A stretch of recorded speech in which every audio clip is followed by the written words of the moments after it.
मैंने अपनी trading journey में काफी कॉन्सेप्ट लर्न किए, लेकिन मैं प्रॉफिटेबल ट्रेडर नहीं बन पाया। उसके बाद मैंने मास्टर किया आईसीटी का सबसे पावरफुल कॉन्सेप्ट MMXM, जिसके रिजल्ट्स ये हैं।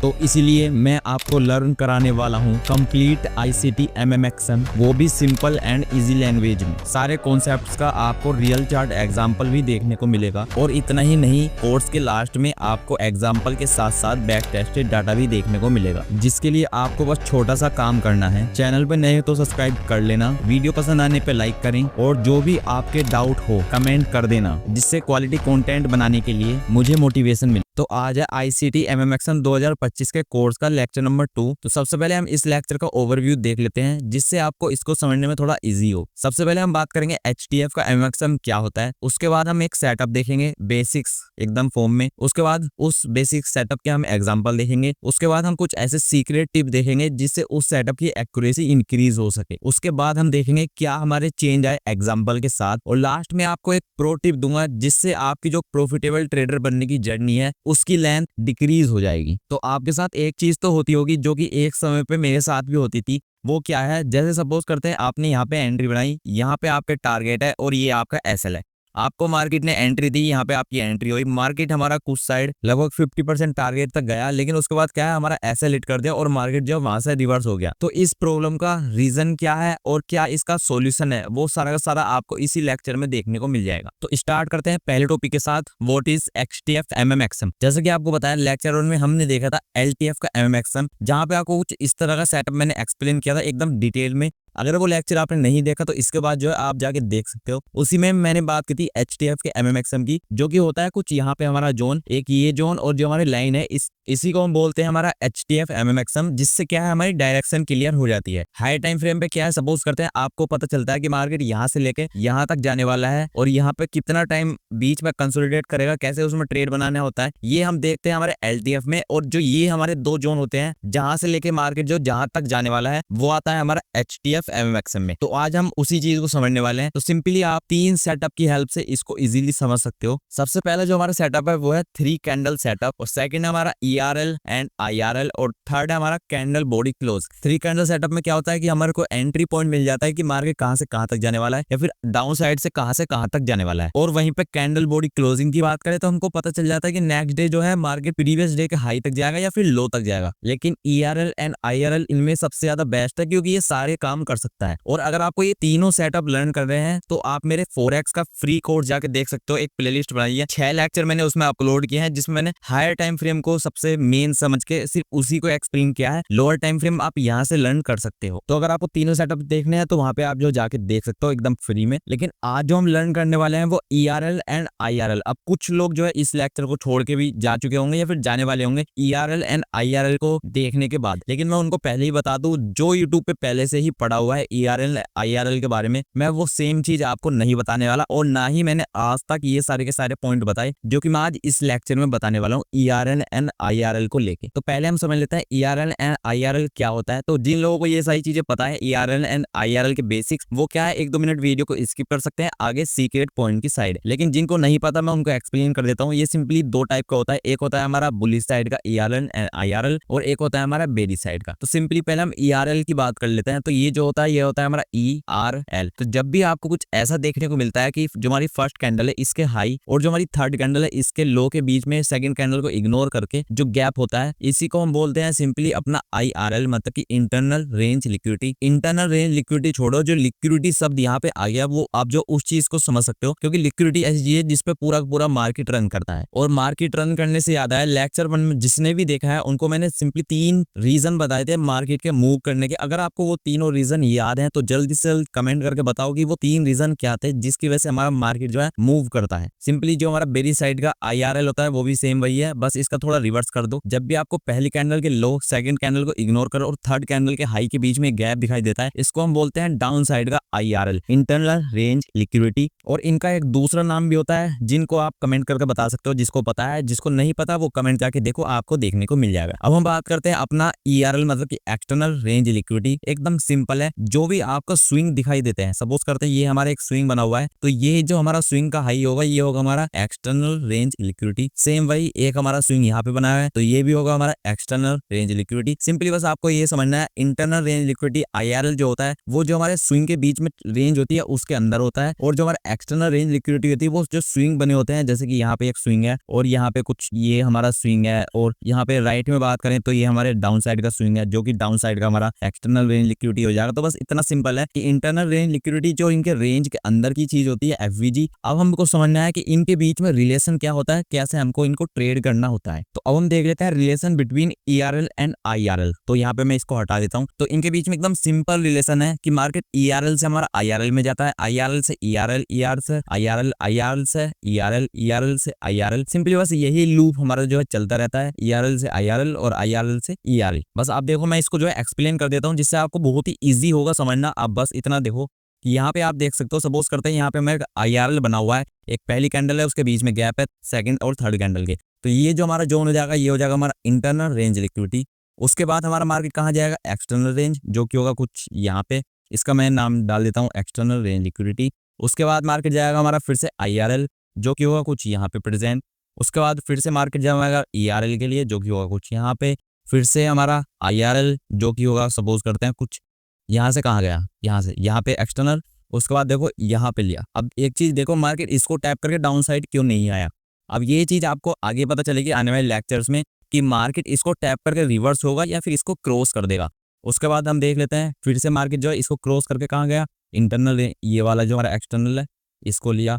इसको लेने के बाद मार्केट जाएगा हमारा फिर से इंटरनल, जो कि कहाँ पे है, यहाँ पे। इसको लेने के बाद फिर से जाएगा हमारा एक्सटर्नल, जो कि कहाँ पे है, यहाँ पे। तो इसी तरह मार्केट हमारा चलता रहता है, internal external, external to internal. तो यहाँ पे आप पहला एग्जांपल देख सकते हो, ये हमारी पहली कैंडल है जिसका लो कुछ यहाँ पे है। उसके बाद सेकंड कैंडल को इग्नोर करो और थर्ड कैंडल का हाई कुछ यहाँ पे है। तो सिंपली ये होगा हमारा इंटरनल रेंज लिक्विडिटी। इसको आप देख सकते हो, मार्केट इस जोन में गया और यहाँ से कहाँ तक जाएगा, स्विंग लो तक। अब इस कैंडल के बाद जो हमारा स्विंग लो था, सबसे पहला एक तो ये था, ठीक है, और एक था ये वाला। तो सिंपली मार्केट क्या है, यहाँ तक जाएगा या फिर यहाँ तक जाएगा। आप कुछ लोग बोलेंगे भाई यहाँ तक तो जाएगा ही, इसमें कौन सी अलग बात है। लेकिन कौन से तक जाएगा ये आपको लोअर टाइम फ्रेम पे जब मैं एंट्रीज बताऊंगा तो उसमें मैं बता दूंगा कि क्या हमारे यहाँ तक जाने वाला है या फिर यहाँ तक जाने वाला है। उसके बाद आप देख सकते हो मार्केट यहाँ पे गया, इस ऑर्डर ब्लॉक वगैरह पर टैप किया। इसको आप अभी छोड़ो, बस इतना समझो कि IRL में गया और ERL तक हमको टारगेट दे दिया। उसके बाद आप यहाँ पे देख सकते हो ये हमारी पहली कैंडल का लो, सेकंड कैंडल को इग्नोर करो, थर्ड कैंडल का हाई, इसके बीच में गैप था, इसको हमने IRL मार्क कर लिया। जिसके बाद आप देख सकते हो मार्केट इस जोन में गया और यहाँ तक हमको ERL तक टारगेट दे दिया।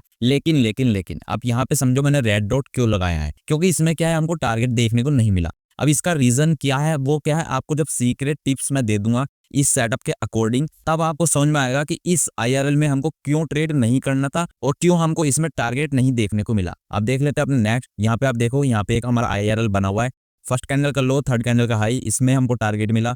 फिर से आप देखो यहाँ पे एक बना हुआ है, इसमें हमको टारगेट मिला। उसके बाद यहाँ पे एक बना हुआ है, इसके बाद देखो इसका जो स्विंग हाई था, ये देखो, इसको अगर मैं जूम करके दिखाऊं तो इसको ब्रेक नहीं किया और हमको जो टारगेट दे दिया।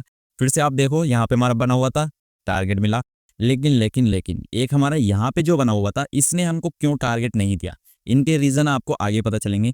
सेम वही, यहाँ पे बना हुआ था, टारगेट मिला, यहाँ पे बना हुआ था, टारगेट मिला, यहाँ पे बना हुआ था, टारगेट नहीं मिला। इसका रीजन भी आपको पता चलेगा, क्योंकि आप मेरे चैनल पे आए हो तो इतने ज्यादा जो है आपकी डायरेक्शन तो गलत नहीं हो सकती अगर आप मेरे लेक्चर देखते हो तो, ठीक है। यहाँ पे बना, टारगेट मिला, उसके बाद यहाँ पे बना, टारगेट मिला, उसके बाद देखो यहाँ पे बना लेकिन टारगेट अभी तक नहीं मिला, ठीक है, टारगेट हमको नहीं मिला। उसके बाद देखो ये बेरिस का था, ये वर्क क्यों नहीं करा और यहाँ पे वर्क क्यों करा, ये वाला वर्क क्यों नहीं करा, यहाँ पे दोनों ने वर्क क्यों नहीं किया। यहाँ पे टारगेट मिला और इसने टारगेट दिया, इसने टारगेट नहीं, और इसने टारगेट दिया, लेकिन मिडल वाले ने हमको टारगेट नहीं दिया। फिर से बुलिस वाले ने टारगेट दिया, बुलिस ने टारगेट दिया, लेकिन बेरिस ने टारगेट नहीं दिया। तो चलो अब हम कुछ सीक्रेट टिप्स देख लेते हैं, जिनके बाद आप क्या इस तरह के जो SL है इनसे बच सकते हो। तो अब हम देख लेते हैं ERL एंड IRL के सीक्रेट टिप्स, जिससे उनकी एक्यूरेसी और भी ज्यादा इंक्रीज हो जाएगी। तो यहाँ पे आपको 4 पॉइंट देखने को मिले होंगे, इनको हम जो है एक एक करके समझ लेते हैं। सबसे पहले से स्टार्ट करेंगे इनसाइड कैंडल का, यहाँ पे क्या कॉन्सेप्ट निकल के आता है। ये एकदम सिंपल है, पहले हम देख लेते हैं इनसाइड कैंडल क्या होती है। तो जब भी आपको कुछ ऐसा देखने को मिलता है, एक हमारी बड़ी कैंडल बनी हुई है, जो उससे नेक्स्ट कैंडल है वो क्या है, प्रीवियस जो कैंडल है उसके हाई और लो के बीच में बनी हुई है, तो उसी को हम बोलते हैं अपनी इनसाइड कैंडल। तो इसके पीछे क्या लॉजिक है एकदम समझ लेते हैं कि सपोज करते हैं ये हमारी दो कैंडल है, एक बड़ी है एक छोटी है। तो जो मेन कैंडल है, ठीक है, जिसके अंदर अगली कैंडल बनी हुई है, आपको क्या है उसका हाई यहाँ पे कंसिडर करना है। अगर आप एक चीज देखो, जो छोटी वाली कैंडल है इसका हाई अगर आप यहाँ पे मार्क करते हो और सेकंड कैंडल को इग्नोर करके थर्ड कैंडल का लो मार्क करते हो, तो इसके अंदर आपको क्या है एक छोटा सा IRL दिखाई दे रहा है। लेकिन लेकिन लेकिन ये गलत है। ऐसा क्यों? क्योंकि आपको छोटी वाली कैंडल का हाई कंसिडर नहीं करना, आपको सिंपली थर्ड वाली जो कैंडल है इसका हाई कंसिडर करना है। और अब आप देखोगे तो सेकंड कैंडल को इग्नोर करो और थर्ड कैंडल का लो इसके नीचे आ गया, तो इसके बीच में कोई गैप नहीं है। लेकिन गैप कब होता है? जब ये कैंडल हमारी कुछ इस तरह बनी होती। इसकी जो विक है इसको मैं क्या है थोड़ा सा और ऊपर कर देता हूँ, ये कुछ। अब अगर आप देखोगे तो फर्स्ट कैंडल जो है हमारी रेड वाली मेन कैंडल, इसका हाई लो और सेकंड कैंडल को इग्नोर करो जो कि होगी ये वाली, क्योंकि ये तो इसके अंदर है, तो इसको हम कंप्लीट एक ही कैंडल मानेंगे। सेकंड कैंडल को इग्नोर करने के बाद जो थर्ड कैंडल का हमारा लो निकल के आएगा, इसके बीच में हमारा एक गैप है, तो ये हो जाएगा हमारा वैलिड IRL। उसके बाद बेरिस के लिए भी सेम वही कंडीशन है। ये हमारी अच्छी ग्रीन कैंडल है जिसके अंदर क्या हमारी नेक्स्ट कैंडल बनी हुई है। तो यहाँ पे जो हम लो लेंगे वो रेड कैंडल का, छोटी वाली का नहीं, जो हमारी मेन कैंडल है जिसके अंदर हमारी नेक्स्ट कैंडल बनी हुई है, इसका हमारे लो लेना है। और थर्ड कैंडल को इग्नोर करो और सेकंड कैंडल को इग्नोर करो। उसके बाद हमको क्या है जो थर्ड कैंडल है इसका हाई लेना है। लेकिन इसके बीच में गैप नहीं है। अब कुछ लोग बोलेंगे गैप है गैप है। भाई गैप कब होता? जब ये कुछ इस तरह बनती, ठीक है, ये इस तरह बनती, इस तरह। अब है इसके बीच में गैप कुछ इस तरह अब है इसके बीच में गैप। तो इस तरह आपको इनसाइड कैंडल को ध्यान में रखते हुए अपने IRL को फाइंड करना है। अब देख लेते हैं अपना नेक्स्ट पॉइंट जो कि है थर्ड कैंडल इनसाइड। अभी मैंने आपको बताया कि जो हमारी इनसाइड कैंडल है हमको उसको नहीं लेना, हमको मेन कैंडल को लेना है। लेकिन अगर आपको कुछ ऐसा देखने को मिलता है कि हमारी पहली कैंडल का हाई अगर आप लेते हो, सेकंड कैंडल को इग्नोर करके थर्ड कैंडल को लेते हो कुछ ऐसे, तो ये वैलिड होगा। अब आप बोलोगे कि भाई ये तो सेकंड कैंडल के इनसाइड में बनी हुई है, इसको हम अवॉइड करेंगे। लेकिन नहीं, यहाँ पे हमें लिखा है जो हमारी थर्ड कैंडल है वो इनसाइड के अंदर हो सकती है। थर्ड कैंडल हमारी इनसाइड है तो हम उसको वैलिड ही मानेंगे, उसको हम इनवैलिड नहीं कंसिडर कर सकते। जैसा आप यहाँ पे देख सकते हो पहली कैंडल का हमारा लो है, इसको हम लो को ले लेंगे, सेकंड कैंडल को इग्नोर करो। भले से हमारी थर्ड कैंडल इसके इनसाइड में है लेकिन हमको इसको कंसिडर करना है। रूल नंबर 3 आप यहाँ पे देख सकते हो, यहाँ पे आपको क्या है मल्टीपल IRL दिखाई दे रहा है। एक हमारा IRL कुछ यहाँ पे बना हुआ है, उसके बाद एक हमारा IRL कुछ यहाँ पे बना हुआ है, ठीक है। सपोज करता है हमारे 2 IRL बने हुए हैं, तो आपको सिंपली एक ही चीज करनी है, आपको लेना है अपना फिब, लो से लेके जस्ट हाई को मार्क करो। और जो 50% से डाउन साइड वाले होंगे जिसको हम डिस्काउंट जोन बोलते हैं, बुलिस के लिए आपको क्या है उनको ट्रेड करना है। लेकिन मैं आपको खुद बता देता हूँ, काफी यूट्यूबर्स इस चीज को बोलते हैं कि भाई जो डिस्काउंट वाला उस पर फोकस करो। मैं भी बोलता हूँ कि डिस्काउंट वाले पे ही फोकस करो। लेकिन मैं जो है जब बहुत ही ज्यादा हाई टाइम फ्रेम पे जाता हूँ तब इस चीज को फॉलो करता हूँ। लेकिन जब मैं लोअर टाइम फ्रेम जैसे 1 आवर तक रहता हूँ तो मैं इस चीज को फॉलो नहीं करता, मैं जो है इसको ट्रेड कर लेता हूँ। सेम बेरिस के लिए वही सीन है। यहाँ पे आप देख सकते हो हमारे यहाँ पे 2 IRL बने हुए हैं कुछ इस तरह, एक हमारा यहाँ पे IRL है और एक हमारा कुछ यहाँ पे IRL है। अब टाइम का क्या सीन रहता है, कौन कौन से हमको टाइम फ्रेम पिक करने रहते हैं, ये एक अलग से लेक्चर आपको देखने को मिलेगा। कौन कौन से बेस्ट टाइम फ्रेम होते हैं, कैसे हमको किस टाइम ट्रेड करना होता है, सब कुछ आपको देखने को मिलेगा।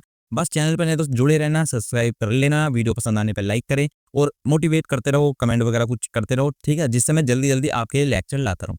यहाँ पे आप देख रहे हो तो 0.5 से नीचे वाला है, आपको इसको अवॉइड करना है बहुत ज्यादा हाई टाइम फ्रेम पे। फोर्थ रूल देख लेते हैं। फोर्थ रूल एकदम सिंपल है और थोड़ा मेन भी है, जो कि है जिससे आपके बहुत ज्यादा एसएल जो है वो बच जाते हैं। आपको बस एक चीज देखनी है, सपोज करते हैं आपकी फर्स्ट कैंडल कौन सी है, मैं यहाँ पे बता देता हूँ। जो हमारी फर्स्ट कैंडल है वो ये वाली है, ठीक है, सेकंड कैंडल ये वाली है और थर्ड कैंडल ये वाली है। तो आपको देखना है कि जो हमारी थर्ड कैंडल है वो बहुत ही ज्यादा बड़ी नहीं होनी चाहिए किसके मुकाबले, सेकंड कैंडल। सेकंड कैंडल का साइज देखो इतना है, ठीक है, इसके मुकाबले जो हमारी थर्ड कैंडल का साइज है वो ज्यादा है। तो इससे ज्यादा साइज की कैंडल नहीं होनी चाहिए, या फिर बहुत ज्यादा बेरिश कैंडल नहीं होनी चाहिए, इससे ज्यादा बड़ी।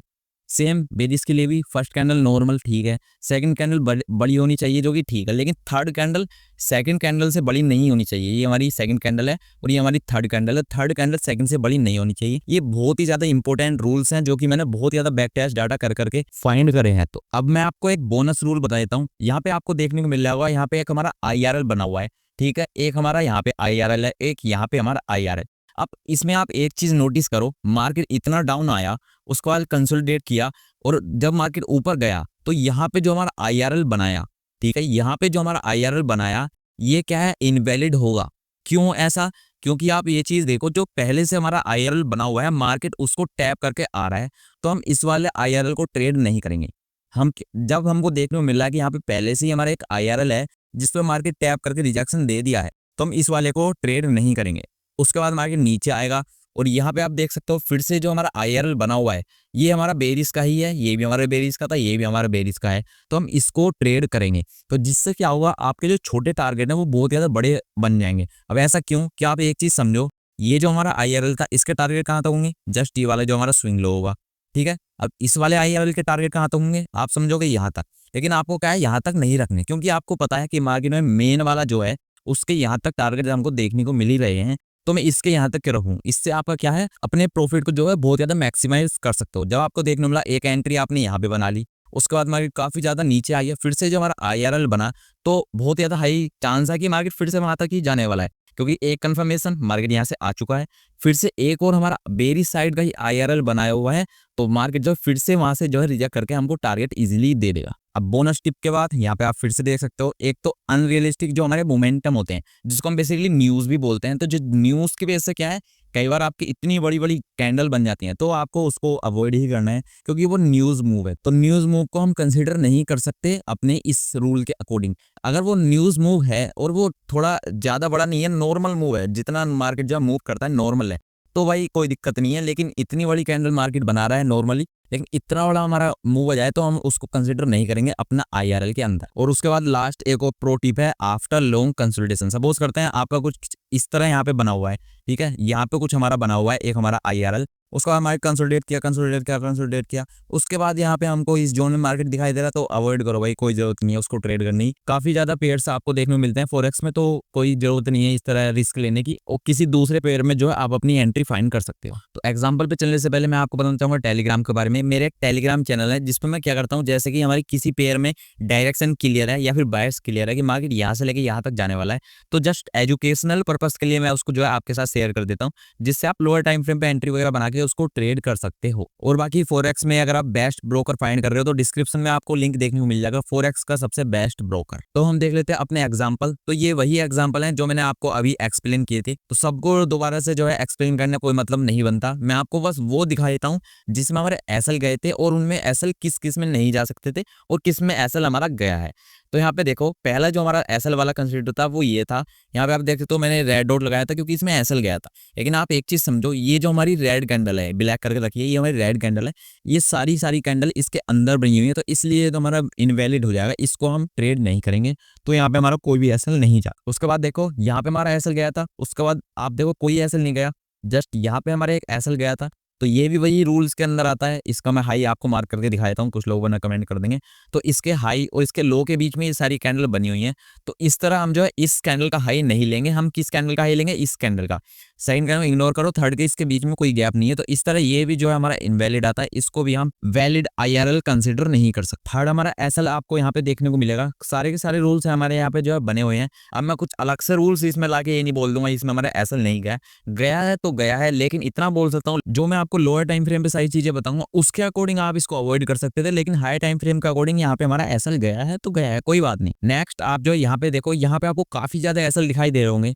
इस वाले एसएल को हम क्यों कंसिडर नहीं करेंगे? क्योंकि ये हमारा एक न्यूज मूव था, काफी बड़ी न्यूज थी, जिसका बाद इतना बड़ा पंप आया, डंप आया, तो इसलिए हम जो है इसको कंसिडर नहीं कर सकते एसएल में। और एक पॉइंट और बताया था कि जो हमारे बड़े मोमेंटम होता है, ये नॉर्मल कैंडल कितने साइज की बननी है आप देख सकते हो, और इस कैंडल का साइज देखो, ये सारी भी मिल जाएंगी तो भी इतनी बड़ी कैंडल नहीं बननी, तो इसको हम एक वैलिड IRL कंसिडर नहीं कर सकते। आपको जस्ट जो मीडियम मार्केट में मूव आता है, नॉर्मल मूव होते हैं, उसी को कंसिडर करना है। सेकंड, यहाँ पे हमारा एसएल है, तो ये भी जो है इसका रीजन है जिसको हम अवॉइड करेंगे, वो ये है इनसाइड। ये हमारी बड़ी ग्रीन कैंडल है जिसके अंदर सारी छोटी छोटी कैंडल हमारी बनी हुई है, तो इसको भी हम जो एसएल नहीं मानेंगे। उसके बाद यहाँ पे हमारे 2 एसएल गए, इनका रीजन वही एक पॉइंट मैंने आपको बताया था बोनस के पॉइंट पे, जो कि था कि अगर आपके जो है अपसाइड के बायर्स क्लियर है, यहाँ पे आप देख सकते हो, यहाँ पे हमारा IRL बना हुआ था अपसाइड का, तो हम इसलिए क्या है सिर्फ अपसाइड के ही ट्रेड करेंगे। ये कहाँ तक? यहाँ तक, ठीक है, ये हमारा स्विंग है वैलिड, यहाँ तक हम क्या है सिर्फ अपसाइड के ही ट्रेड करेंगे, क्योंकि ये जो हमारा बेरिस का थे ऑलरेडी फेल ही होने वाला है, इसको हम ट्रेड नहीं करेंगे क्योंकि इनवैलिड है। और यहाँ पे भी बड़ी सी कैंडल है, और यहाँ थर्ड कैंडल देखो सेकंड के मुकाबले इक्वल साइज की है, तो हमको क्या है थर्ड कैंडल थोड़ी छोटी होनी चाहिए, जिसको हम वैलिड समझ सकते हैं। जैसे कि यहाँ पे फर्स्ट कैंडल नॉर्मल है, सेकंड कैंडल बड़ी है और थर्ड छोटी है, तो ये हमारा एक वैलिड होता है। लेकिन इसमें थर्ड कैंडल बहुत ज्यादा बड़ी हमारी बनी हुई है, तो ये भी हमारा कोई एसएल नहीं बनता, ये भी हमारा कोई एसएल नहीं बनता। अब यहाँ पे देखो एक हमारा यहाँ पे एसएल दिखाई दे रहा है, लेकिन इसका रीजन क्या है कि हम इसको अवॉइड करें? एकदम सिंपल है, सेकंड कैंडल देखो और थर्ड कैंडल देखो, थर्ड कैंडल का साइज बहुत ही ज्यादा बड़ा है, सेकंड का थोड़ा छोटा है, तो इसलिए हम इसको भी एसएल कंसिडर नहीं करेंगे, इसको भी सिंपली हमको जो है डिलीट कर देना है। उसके बाद ये हमारा बेरिस का एसएल गया। अब इसका रीजन क्या था, एकदम सिंपल, जैसा आप देखने को मिल रहा है यहाँ पे हमारा आईआरएल है, मार्केट इसको टैप किया तो इसके टारगेट कहाँ तक है, यहाँ तक, तो यहाँ तक तो हमको बेरिश ट्रेड करना ही नहीं है भाई, तो इसलिए हम इसको भी एसएल कंसिडर नहीं करेंगे। सारे के सारे रूल्स जो मैं खुद यूज करता हूँ ट्रेड लेने के लिए वो मैंने सब आपको आज एक्सप्लेन कर दी। कोई नहीं बताता भाई इस तरह डीप रूल्स, लोग इन्हीं चीजों को बताने के जो है बहुत ही ज्यादा महंगे महंगे कोर्स छाप देते हैं, सिर्फ 4-5 रूल्स जो कि वो बैक टेस्ट करके फाइन कर लेते हैं उसी पे छाप लेते हैं, लेकिन मैंने आपको फ्री में बता दिया। तो मुझे पता है वैसे भी फ्री की नॉलेज की कोई वैल्यू नहीं होती, लेकिन फिर भी चलो कोई बात नहीं। तो अगर आपने इस लेक्चर को यहाँ तक देख लिया है तो चलो मैं आपको जो है कुछ बताता हूँ जिससे क्या है आपको प्रॉफिटेबल जो आपकी जर्नी है उसकी लेंथ और छोटी हो जाएगी। आप बस इतना याद रखो, आप चार्ट को रीड करना तो लर्न कर रहे हो, जिसके लिए आप डिफरेंट कॉन्सेप्ट जो है लर्न करते हो, बैक टेस्ट करते हो, लेकिन रियल मार्केट में जब आप आओगे ना तो सारी चीजें जो है चेंज हो जाती हैं, क्योंकि जितना चार्ट को रीड करना इंपॉर्टेंट है उतना ही जरूरी है इमोशंस कंट्रोल करना, रिस्क मैनेजमेंट करना, सही लोड साइज पिक करना, क्योंकि फॉरेक्स में 0.1 से भी बहुत ज्यादा डिफरेंस आपको देखने को मिलेगा। 0.001 भी लोगे ना तो उसमें भी आपको बहुत ही बड़ा डिफरेंस आ जाता है। इसलिए फॉरेक्स में आपको जो है चार्ट को रीड करना और रिस्क मैनेजमेंट वगैरह सब पे इक्वल फोकस जो है करना पड़ता है। अगर आप अपनी गलतियों को सुधारने में इंटरेस्टेड हो तो ये वाला लेक्चर जो है आप जाके देख सकते हो।